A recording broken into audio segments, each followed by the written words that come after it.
Hi, how you doing today? Uh, One of the most famous court cases in American history was held almost exactly 100 years ago, and that was the Scopes Monkey trial. This trial was a pivotal moment in the conflict of traditional Christian fundamentalism and Darwinian evolution. The fundamentalist lawyer, William Jennings Bryan, actually won that case, though the verdict was later overturned. In the end, however, this show trial ultimately led to a shift in public thinking about both the separation of church and state, as well as a conflict between science and the Bible. While Bryant could prove beyond a reasonable doubt that science teacher John Scopes violated a Tennessee law against teaching evolution, the trial made many people question whether the law itself was a just law. It became a major public relations loss for Christian fundamentalism.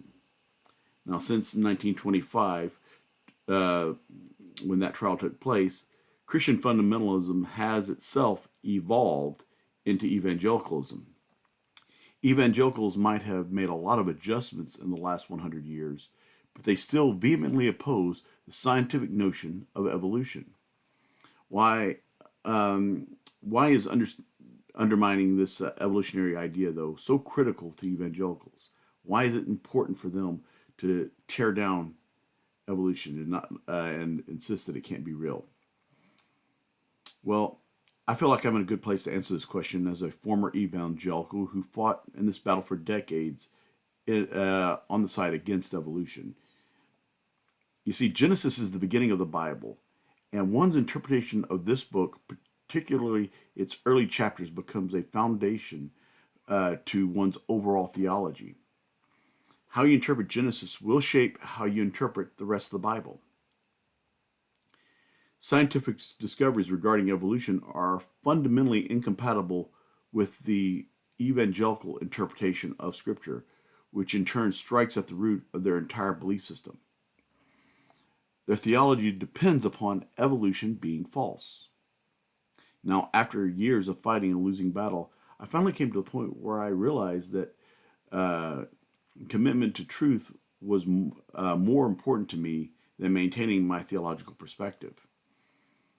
And this led me to go back and re examine the text. And when you carefully read the text of Genesis, you'll find that the text doesn't support the theological conclusions that evangelicals draw from it. And it actually supports a different theological perspective that is completely compatible with modern scientific understanding of the world. Before I dig into the theology of Genesis, though, and its creation account, I would like to point out that this video is the eighth part in an ongoing series on reconciling Christian faith and science. The last two videos have looked at the interpretation of Genesis, and in my last video, I examined the text and showed that a truly literal interpretation of Genesis leads to a cosmology that is impossible to affirm in our modern world. I've come to believe that the best interpretation of Genesis is to interpret it allegorically. Now, I encourage you to check out those videos because much of what I say in this video will build upon what I said in them. I also want to point out before I get started that it is beyond the scope of a single video to exhaustively address all the symbolism and theological implications that are found in the early chapters of Genesis. I'm going to be focusing on the overall framework to provide you with a different basis for looking at the text of Genesis. With that said, let's move on and look at what the evangelicals believe. So, what is it that they say, and why is evolution such a threat to what they say? I should say to begin with, though, that evangelicals aren't entirely monolithic. There are variations, but I would say with some confidence that the perspective I'm going to outline here would describe what the overwhelming majority of evangelicals believe. So, so let's move on. So the Bible consists of 66 individual books, but together they tell an overarching story about God's actions to redeem a fallen creation. Evangelicals typically see the story in terms of three major stages: creation, the fall, and then recreation. God's steps in handling and dealing with the fall. So, according to the evangelical understanding, God created the world in this absolutely perfect state. Adam, the crown of God's creation, disobeyed God by eating the fruit of the tree of the knowledge of good and evil. This act of disobedience not only corrupted human nature, making them mortal, it affected all of creation, meaning that every problem in the world is directly traceable to this singular event. Disease, death in all of its forms, natural disasters, etc., are all a direct result of Adam's sin.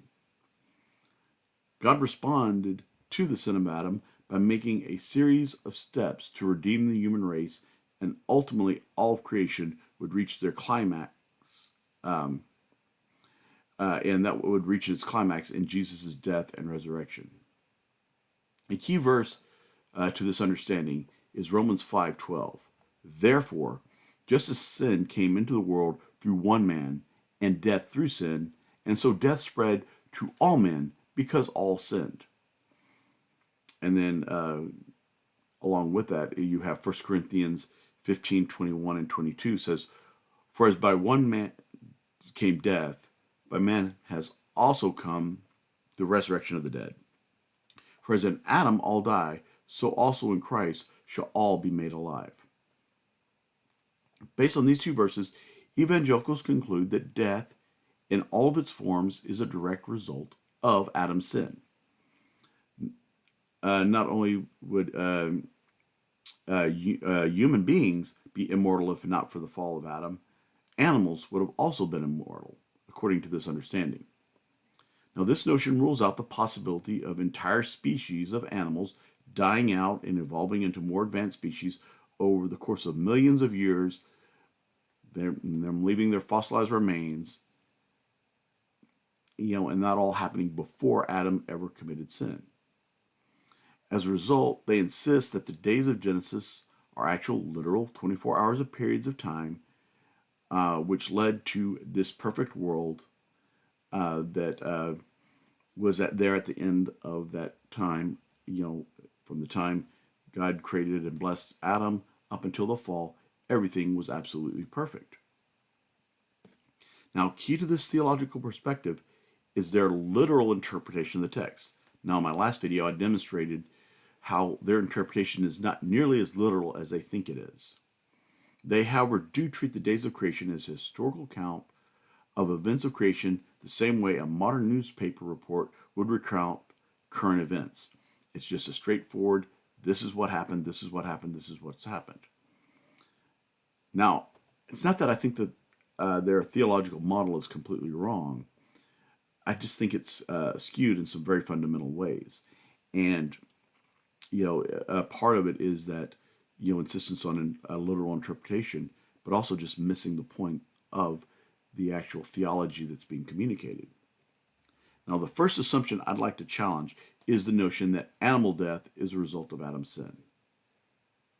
Going back to Romans 5:12, therefore, just as sin came into the world through one man, and death through sin, so death spread to all men because all sinned. This verse does not connect human death, or it does connect human death to Adam's sin. According to Romans, human mortality is connected to Adam's sin. But it is explicit that death passed down to all men. To extend this death being a result of Adam's sin to animals goes beyond what the text actually says. Evangelicals, though, force animal death into the equation to maintain the notion that God created the earth in a perfect state. This is based on their assumptions about what they would expect God to do. And it also simplifies the problem of evil for them. The problem of evil, for those who are unfamiliar with it, is the argument that a benevolent and all-powerful God wouldn't allow so much suffering to occur in the world.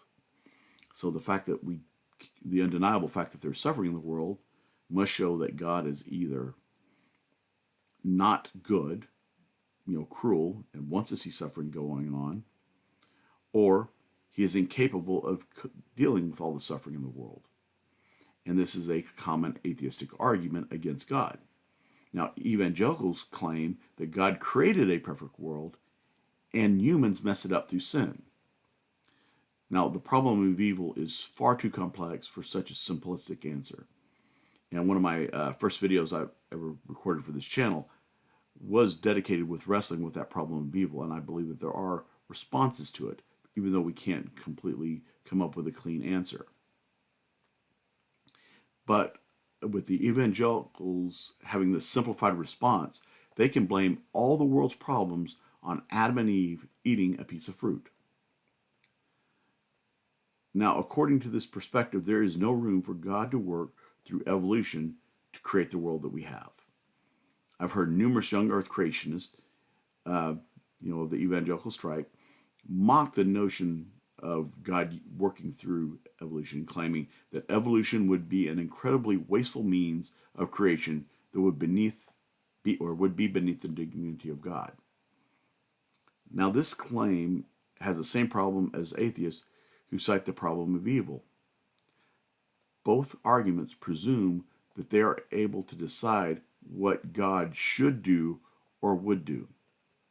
God is omniscient. And he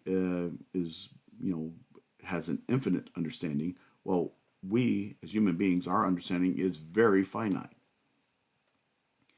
We're incapable of knowing what God would do or would not do.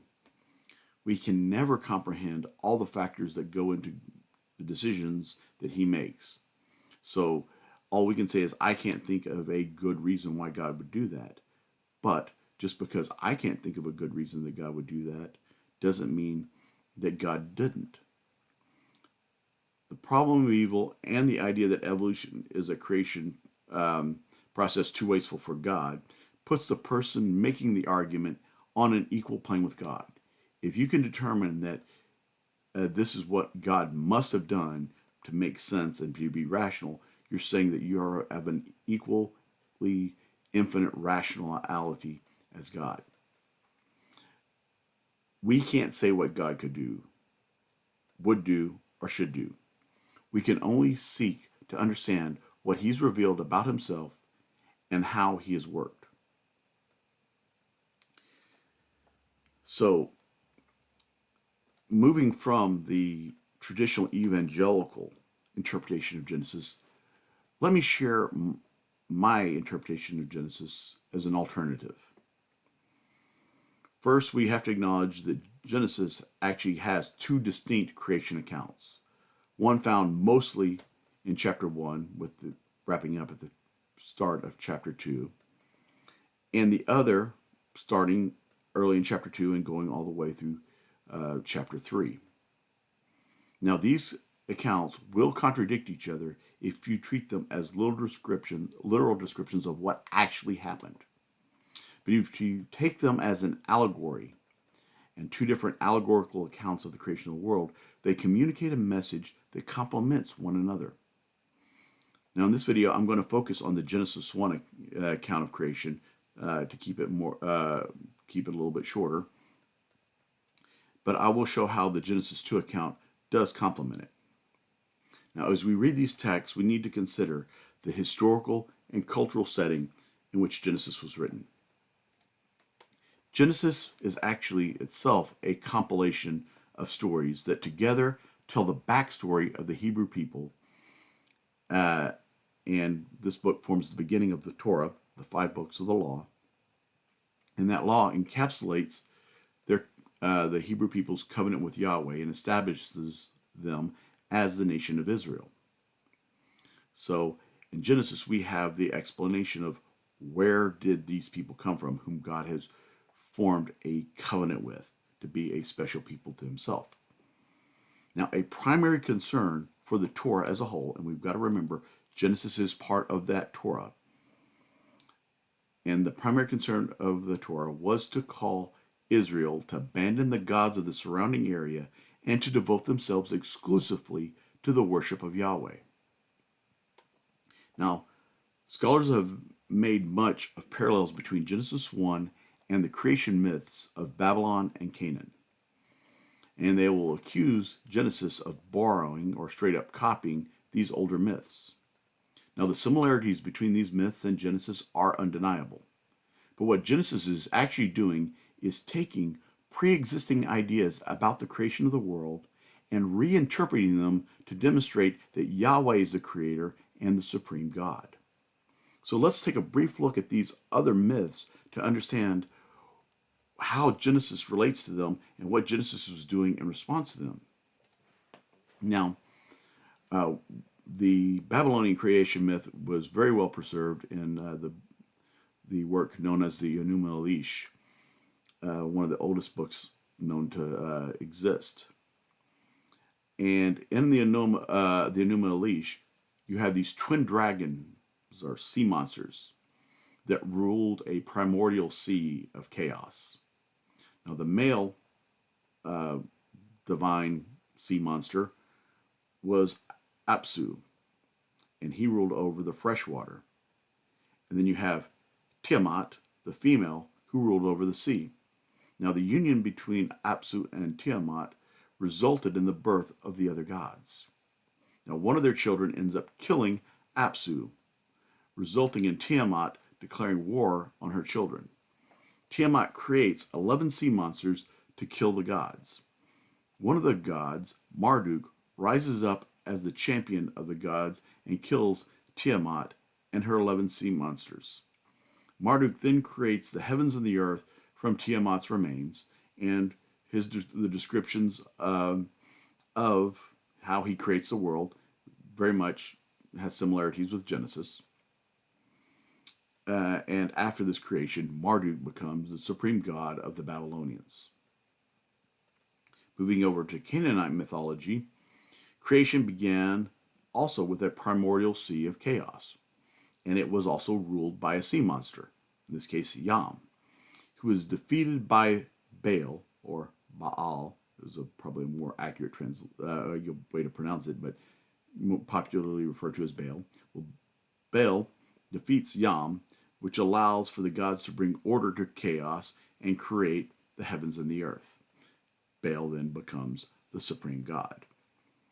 So the common assumption in the ancient world in which Genesis emerged was that creation began with this primordial sea that was ruled by some form of dragon or sea monster until a god slays that creature, and in the process of doing so, he brings order to the chaos of the sea and becomes the supreme deity. Both the Canaanite and the Babylonian accounts view the earth as a flat disk under a solid dome that holds back that primordial sea above it and also the sea beneath it. This was the assumption of cosmology at that time because it's how the world would appear to them based on their limited abilities to observe it. Now, Genesis makes allusions to these myths to establish that Yahweh is the creator and supreme God. Genesis 1 begins with, "In the beginning, God created the heavens and the earth. The earth was without form and void, and darkness was over the face of the deep, and the Spirit of God was hovering over the face of the waters." So Genesis starts with that common notion of this primordial ocean, which Genesis refers to as the deep. The deep is symbolic of the uncreated, what others have called chaos. It is just the uncreated, chaotic stuff which God starts with. Darkness, which also is in existence already, is the absence of light, which is something we still recognize as true. Darkness is a common symbol in the Bible, however, for living apart from God's revelation. And darkness then is associated with both ignorance of God's ways and moral corruption. We see people choosing to live in darkness so that they are not convicted by the teachings of God in the Bible, which is described as light. Now, notice the Genesis text does not say anything about God creating the deep nor the darkness. Genesis treats them as if they were pre-existing. It is what God started with in creation. Now, I want to again clarify that I personally believe that God did create all things, and that there's nothing in existence that is not a creation of God. But that is something that would be based on later revelation of scriptures and just my own understanding of a more modern cosmology and where God would fit into that. But in the ancient world, they didn't understand nothingness, and so they start with this darkness and primordial sea, because it's hard. The idea of nothing is hard to comprehend, and so there's that idea of the pre-existing darkness and chaotic deep. Now, Genesis 1 describes God's creative work in terms of bringing order to that deep, this primordial sea of uncreated chaos. That's what we see is we start with absolute chaos, and God starts bringing things into existence that bring that chaos into order, organized creation. I would also point out that the flood of later on in Genesis, it would therefore be a symbolic of God uncreating what he created. The deep, the uncreated, swallows up the creation, what he has organized and brought into existence. Now, where Genesis really starts to set itself apart from the Babylonian and Canaanite myths isn't how the world existed or what the God started with, or the deity started with. It is that God is not depicted as being confined to the deep. Whereas in Babylonian and Canaanite myths, they are creatures in this primordial sea that have to conquer the ruler of that primordial sea. But in Genesis, we see God hovering above the sea. The Spirit of God was hovering over the face of the waters.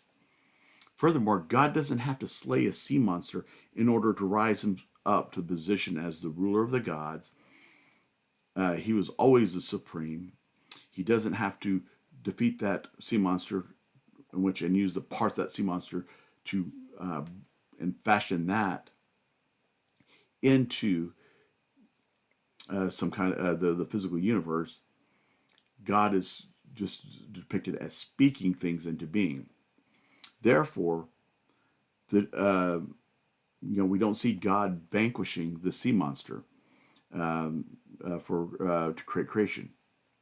He says it, and it comes to pass. And in fact, Genesis explicitly says that the sea monsters are creatures of God who are under his control. We see that in Genesis 1, 20, 21. And God said, "Let the water swarm with living creatures, and let birds fly above the earth across the expanse of heaven." And God created the great sea creatures and every living creature that moves, which the waters swarm with according to their kinds, and every winged bird according to its kind. And God saw that it was good.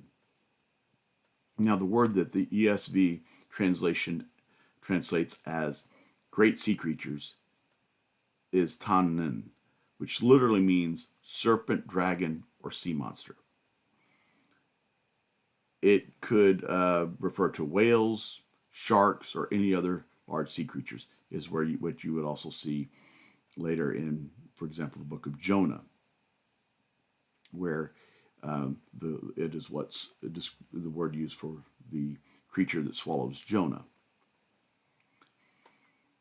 But it's no coincidence that there is only one creature that is specifically mentioned in the creation account, and that is the sea monster. Everything else is put into broad categories of creatures. All the different birds, all the different fish, all the different land animals than humanity. The only animal, though, that is specifically mentioned and called out are these sea monsters.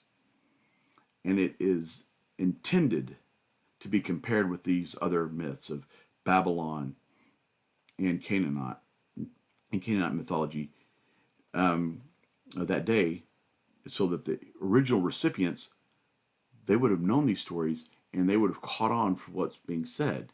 That, oh, God didn't have to conquer the sea monsters to become all powerful.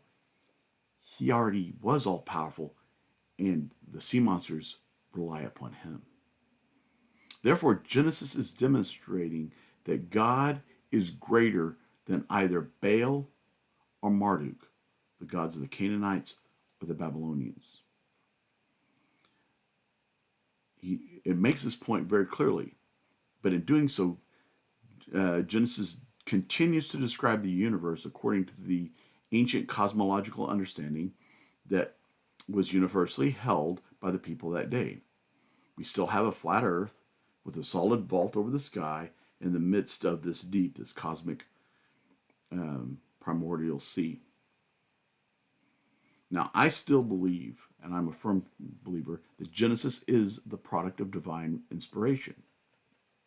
God was revealing himself to the author of Genesis and communicating divine truth to him.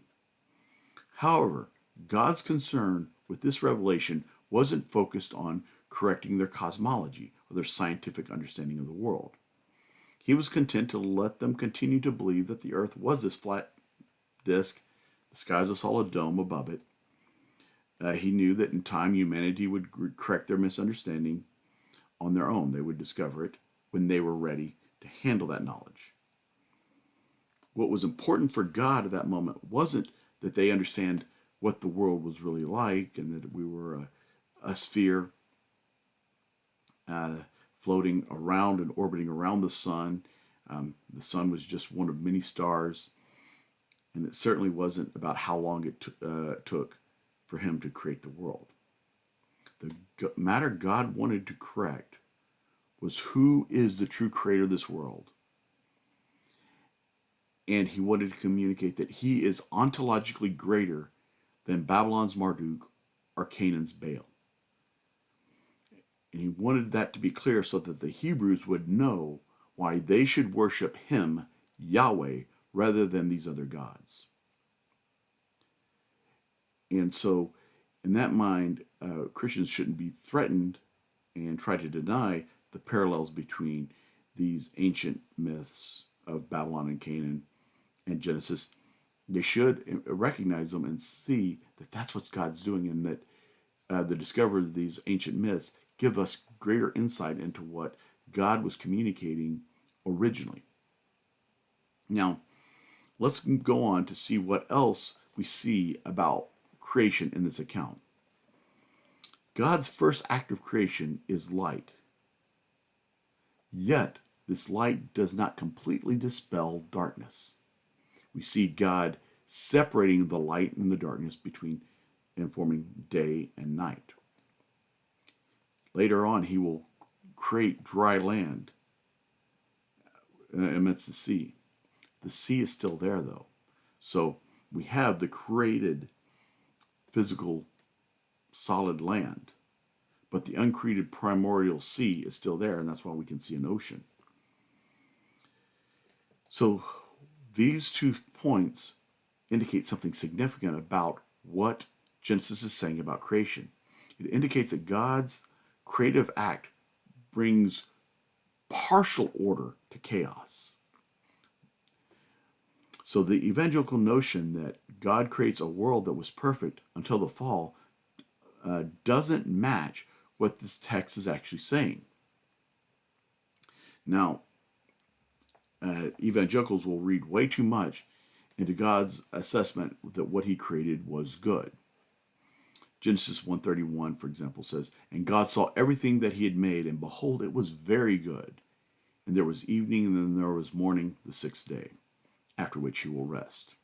Now, evangelicals typically assume that good must equal perfect, because they can't imagine God declaring anything good unless it was absolutely perfect. However, we see elsewhere in the Old Testament that God makes high assessments of fallen human beings. Genesis 6:9. These are the generations of Noah. Noah was a righteous man, blameless in his generation. Noah walked with God. Noah is described as righteous and blameless But according to their own theology, he would have had to have been a sinner, just like all other people.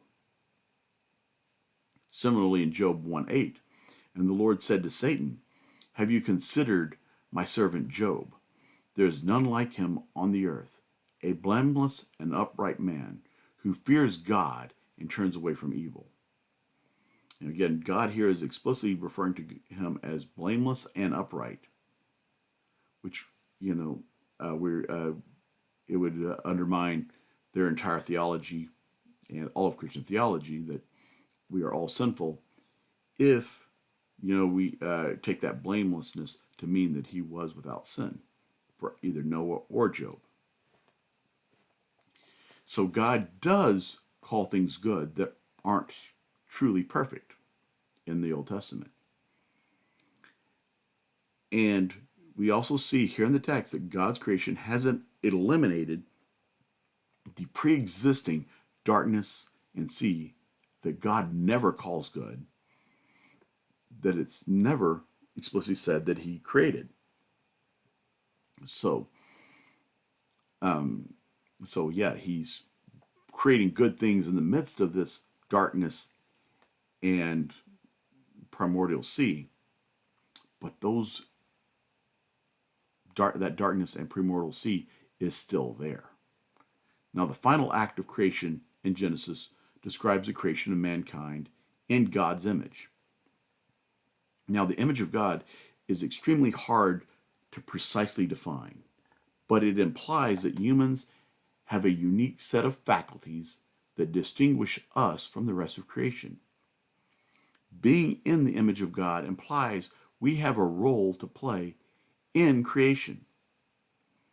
And Genesis 1:28 says, God blessed them, and God said to them, be fruitful and multiply, and fill the earth, and subdue it, and have dominion over the fish of the sea, and over the birds of the heaven, and over everything that moves upon the earth.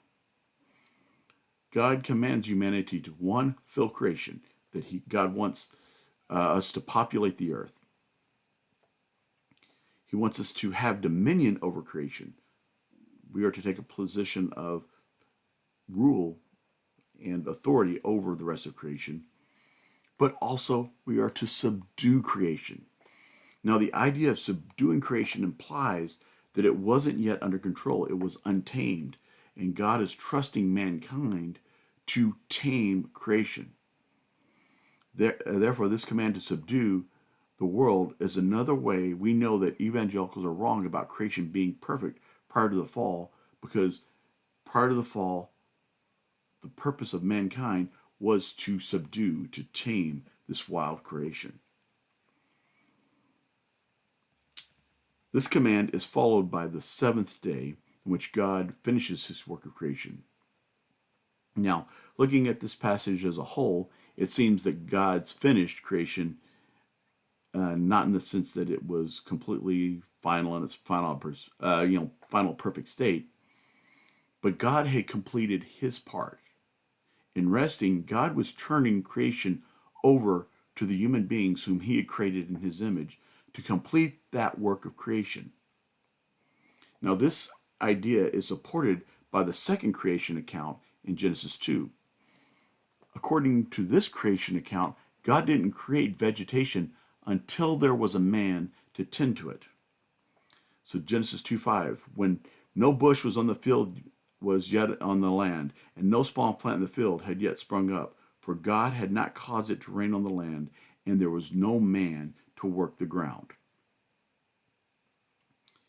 Now, after God formed Adam from the ground, we see then in verses 8 and 9, and the Lord planted a garden in Eden in the east, and there he put the man whom he had formed. And out of the ground the Lord God made to spring up every tree that is pleasant to the sight and good for food. And the tree of life was in the midst of the garden, and the tree of the knowledge of good and evil. Now, according to what is described here in Genesis 2, the earth wasn't a perfect paradise.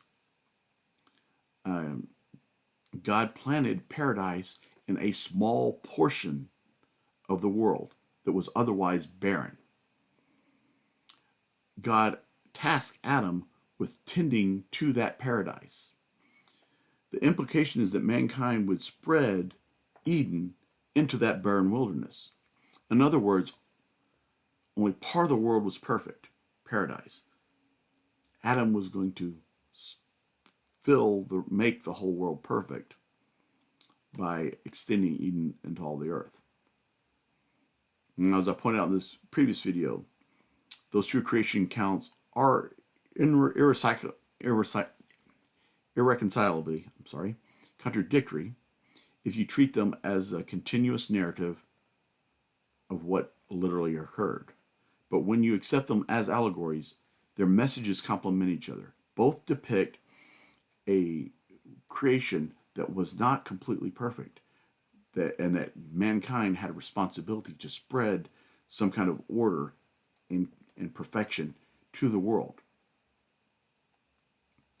So we get this picture that God didn't create this perfect world ex nihilo that was then ruined by Adam's fall. What we see is God taking steps to bring order to chaos, but then turned his creative work over to mankind to continue. I live in Texas. If you're not familiar with Texas, you go out to the western part of Texas, West Texas, and it is a flat and frankly boring pasture land. I've learned to find a bit of beauty there, but it's really hard to find. And it's not my favorite part of the country to drive through. And for years, I joked that West Texas wouldn't look that way if God had worked on the seventh day. Now, I've come to realize that this joke is actually a theologically accurate statement. God paused his creative work shy of completion, and he trusted man with the duty to carry that work forward. So the fall of man didn't so much ruin paradise as it corrupted mankind's contribution to the world. So at the fall, Adam and Eve were cast out of the garden and pushed into that barren wilderness, but still had the task of subduing the earth. But they didn't have that paradise to start with. And because they were corrupted in their nature, what they contributed to and that creative work that they would do would also be tainted by their own corruption. Now, through his death and resurrection, Jesus began the inauguration of the new heaven and the new earth. That would be a truly perfect creation. And central to Christian thought is the belief that he will one day return and establish and fully establish that new creation. We read about it in Revelation 21, which starts off, "Then I saw a new heaven and a new earth, for the first heaven and the first earth had passed away, and the sea was no more." That primordial sea of chaos, the deep, won't be a part of the new creation. So when you read that there isn't a sea in heaven, this doesn't mean that you're going to have to spend eternity without ever getting to go to the beach. It's drawing on the symbolism that goes back to the beginning of the Bible. The sea was the symbol for the creation that hasn't been brought under order yet, or for the uncreated. And the new heaven and the earth, a new earth, all creation will be ordered. It will be perfected. There's not going to be any more chaos. And then you skip down a few more verses, in verses 23 and through 25 of Revelation 21. And he says, "And the city had no need of sun or moon to shine on it, for the glory of God gives it light, and its lamp is the Lamb. It is light, by its light will the nations walk, and the kings of the earth will bring their glory to it. And its gates will never be shut by day, and there will be no night there." So now we have darkness also done away with. That other thing that God partially got rid of that was pre-existent but did not completely get rid of. And remember, darkness is a frequent metaphor for not living in accordance with God's revelation to us. The light here is clearly the glory of God, who is the Lamb, Jesus Christ. And once again, we have that light independent from the sun and the moon, just like we see in the early chapters of Genesis, or the first verses of Genesis on the first days. The separation of day and night, though, symbolized in Genesis that knowledge of God, we have light, but darkness is still there. And so knowledge of God coexisting with those who do not know God in this world, that God has revealed himself, but only in a partial sense, and only partial in the sense of how much he's revealed to himself, but he has not revealed himself to all people. In the next world, though, all of us will have our lives illuminated by the revelation of God. There will no longer be that ignorance of God that will lead to moral evil. Now, in case you're doubting that these are references to Genesis creation accounts, also in these passages, just skip on down, we have Revelation 22, 1 through 3. Then the angel showed me the river of water of life, bright as crystal, flowing from the throne of God and of the Lamb, and through the middle of the street of the city, on either side of the river, the tree of life, with its 12 kinds of fruit, yielding its fruit each month. The leaves of the tree were for the healings of the nations. No longer will there be anything accursed, but the throne of God and the Lamb will be in it, and the servants will worship him. So we have now here an explicit reference to the tree of life, connecting the descriptions here of this new creation with Eden. That the whole idea here is, in this new creation, the whole earth is Eden. So, in short, there was never an absolutely perfect pre-fallen world. What we had, though, was a world with partial order brought to it, but still that disorder, that chaos. The world wouldn't know perfection and won't know perfection until Christ returns to consummate the new heaven and the new earth. Now, what does this mean for the conflict between Genesis and modern science? That common evangelical notion of creation originally being absolutely perfect doesn't allow for the possibility of evolutionary theory being true. The conflict between these two notions extends beyond the number of days it took. However, I've demonstrated that this model of understanding Genesis is fundamentally flawed in multiple levels. I've argued that it's more respectful of the text to understand the early chapters of Genesis as separate allegorical accounts that rely on symbolism to communicate a spiritual message. The message that emerges is that Yahweh, the God of the Hebrews, is the true creator. He transcends creation and has always been the supreme being. He didn't need to be exalted to his position through conquering any other deity. God created the world through a series of steps that brought order to that primordial chaos. And while he did bring order, that order was only partial. At the right time, God created mankind in his image and tasked them with continuing that work of bringing order to creation. Mankind, however, rebelled against God, resulting in a corruption of their nature. As a result, humanity's contribution to the world was also tainted and corrupted. In the New Testament, Jesus comes to redeem humanity from that corruption that stems from Adam's rebellion. And there is a promise that he will return someday to establish a new creation that will finally be truly perfect.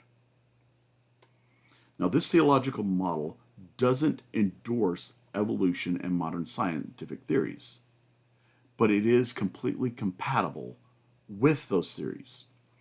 This is a model that takes the text of the Bible seriously. It interprets the word in its historical context, and furthermore, it does not require us to ignore or explain away scientific evidence. The days of creation become a metaphor for God's creative work occurring over time, put into the terms of a typical work week. And since the creation wasn't in a perfect state and animal death wasn't tied to Adam's fall, there's not a reason to conclude that the very species of creatures couldn't have risen up during his time of creative work, and while some new species were arising, others would go extinct. I see no problem and no conflict with that. Now, unfortunately, some Christians will want to cling to their theological model that evangelicals have imposed upon the text of Genesis. They won't consider the historical cultural situation of the text. Instead, they'll force modern debates regarding science into the text, ignoring what was originally intended to be addressed. And as a result, these Christians will miss out on what the text is actually saying while escalating the war that they are losing to science. But I'm not that kind of Christian.